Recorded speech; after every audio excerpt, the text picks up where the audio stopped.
Beşinci basamak. Madem arzdan semaya gidip gelmek var, semadan arza inip çıkmak oluyor. Ehemmiyetli levazımat-ı arziye oradan gönderiliyor. Ve madem ervah-ı tayyibeler semaya gidiyorlar, elbette ervah-ı habise dahi ahyarı takliden semavat memleketine gitmeye teşebbüs edecekler. Çünkü vücutça letafet ve hiffetleri var. Hem şüphesiz tard ve reddedilecekler.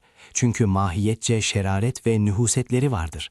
Hem bila şek ve la şüphe şu muamele-i mühimmenin ve şu mübareze-i maneviyenin alem-i şehadette bir alameti, bir işareti bulunacaktır.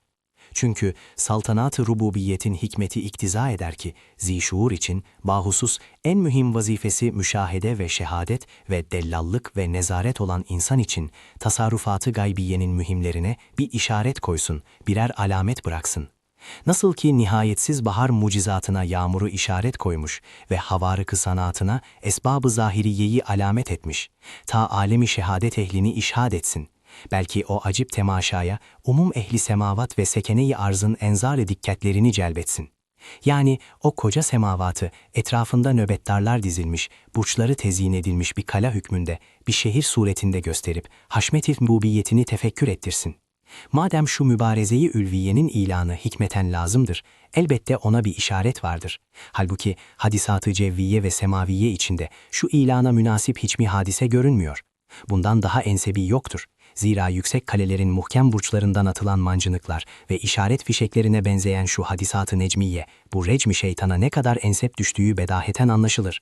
Halbuki şu hadisenin bu hikmetten ve şu gayeden başka ona münasip bir hikmeti bilinmiyor. Sair hadisat öyle değil. Hem şu hikmet zamanı Adem'den beri meşhurdur ve ehli hakikat için meşhuttur.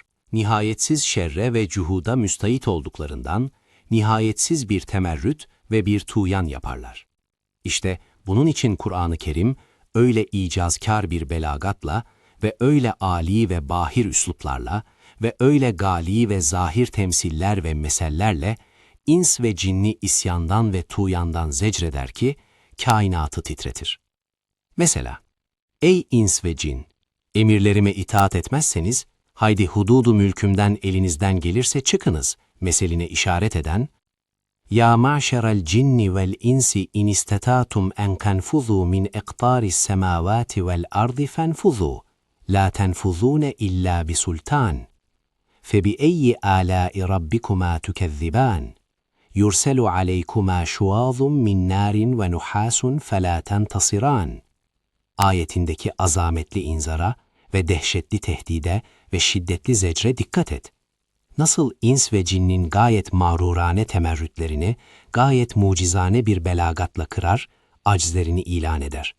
Saltanat-ı rububiyetin genişliği ve azameti nispetinde ne kadar aciz ve biçare olduklarını gösterir. Güya şu ayetle hem وَجَعَلْنَاهَا رُجُومًا لِلشَّيَاطِينَ ayetiyle böyle diyor ki, ey hakareti içinde mağrur ve mütemerrit ve ey zaaf ve fakrı içinde serkeş ve muannit olan cin ve ins, nasıl cesaret edersiniz ki isyanınızla öyle bir sultanı zişanın evamirine karşı geliyorsunuz ki yıldızlar, aylar, güneşler, emirber neferleri gibi emirlerine itaat ederler. Hem tuğyanınızla öyle bir Hakimi Zülcelal'e karşı mübareze ediyorsunuz ki öyle azametli muti askerleri var, faraza şeytanlarınız dayanabilseler onları dağ gibi güllelerle recmedebilirler.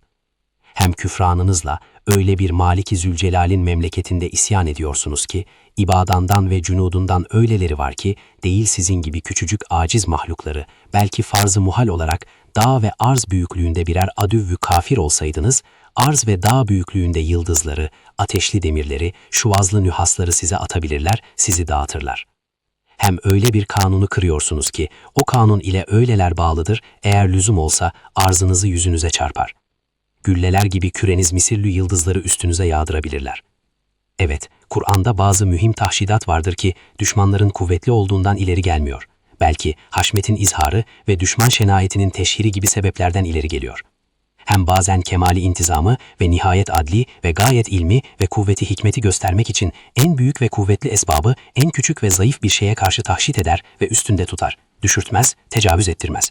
Mesela şu ayete bak. ve in tezahara aleyhi fe innallâhe huve mevlâhu ve Cibrilu ve salihul mu'minîne vel melâiketu ba'de zâlike zahîr. Ne kadar Nebi hakkına hürmet ve ne kadar ezvacın hukuklarına merhamet var. Şu mühim tahşidat, yalnız hürmet-i Nebi'nin azametini ve iki zayıfenin şekvalarının ehemmiyetini ve haklarının riayetini rahimane ifade etmek içindir. 7. basamak. Melekler ve semekler gibi yıldızların dahi gayet muhtelif efratları vardır. Bir kısmı nihayet küçük, bir kısmı gayet büyüktür. Hatta gökyüzünde her parlayana yıldız denilir. İşte bu yıldız cinsinden bir nev'i de nazinin sema yüzünün murassa zinetleri ve o ağacın münevver meyveleri ve o denizin müsebbih balıkları hükmünde Fatır-ı Zülcelal, Sani-i Zülcemal onları yaratmış ve meleklerine mesireler, binekler, menziller yapmıştır. Ve yıldızların küçük bir nev'ini de şeyatinin recmine alet etmiş. İşte bu recmi şeyatin için atılan şahapların 3 manası olabilir. Birincisi, kanunu mübareze en geniş dairede dahi cereyan ettiğine remz ve alamettir. İkincisi, semavatta hüşyar nöbetdarlar, muti sekeneler var. Arzlı şerirlerin ihtilatından ve istimalarından hoşlanmayan cunudullah bulunduğuna ilan ve işarettir. Üçüncüsü, müzahrafat-ı arziyenin mümessilatı habiseleri olan casus şeytanları, temiz ve temizlerin meskeni olan semayı telvis etmemek ve nüfusu habise hesabına tecessüs ettirmemek için, edepsiz casusları korkutmak için atılan mancınıklar ve işaret fişekleri misillü o şeytanları evvabı semadan o şahaplarla red ve tarttır. İşte yıldız böceği hükmünde olan kafa fenerine itimat eden ve Kur'an güneşinden gözünü yuman kozmograf Heci Efendi. Şu 7 basamaklarda işaret edilen hakikatlere birden bak. Gözünü aç, kafa fenerini bırak, gündüz gibi icaz ışığı içinde şu ayetin manasını gör. O ayetin semasından bir hakikat yıldızı al, senin başındaki şeytana at, kendi şeytanını recmet. Biz dahi etmeliyiz ve Rabbi e'udhu bike min hemezati şeyatin, beraber demeliyiz. Felillahil hüccetul baligatu vel hikmetul atiatu. Sübhaneke la ilme lena illa ma allamtena, inneke entel alimul hakim.